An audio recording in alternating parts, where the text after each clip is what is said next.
On the 21st of November 2017, St Sarkis Church for the first time hosted an annual meeting of the Council of Christians and Jews. The theme of discussion was inherited trauma, Jewish and Armenian perspective. The conversation was chaired by Reverend Anthony Ball, Canon of Westminster, and presented by two speakers, His Grace Bishop Havakim Manukyan, a primate of the Armenian Churches of the United Kingdom, and Catherine Klinger, the daughter of Czech and Austrian Jews. She is also a founder of Second Generation Trust Charity, which is dedicated to raising awareness and understanding of the after effects of the Holocaust and inherited conflict on direct descendants. As we're only too aware, the Jewish Holocaust ruptured and virtually destroyed the lives, culture, belief systems, and entirety of a race on the European mainland less than 75 years ago. Just as in the case of the Armenian genocide, at the time there was no word to identify what was happening. But it was in fact Raphael Lemkin, a Jewish Polish lawyer, who termed the phrase genocide in 1945, and specifically he termed that because he was so influenced by what had happened to the Armenian community in 1915.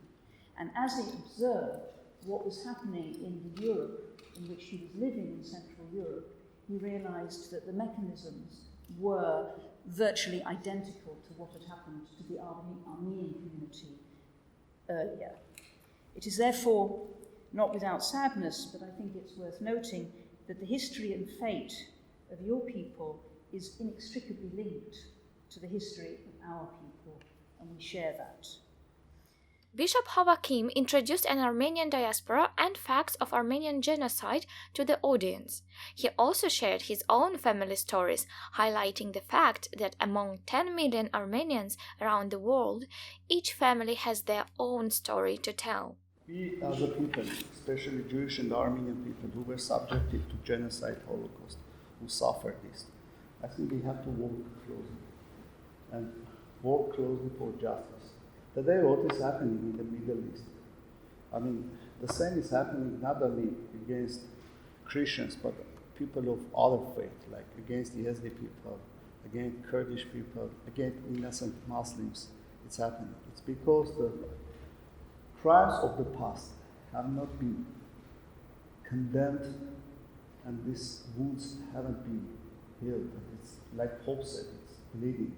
After the lecture, audience was welcome to ask questions and discuss sensible subjects which were raised by speakers. Now, for me personally, Holocaust revisionism is really not, doesn't really interest me very much. It's there, but it's sort of like arguing with people that say the world is flat.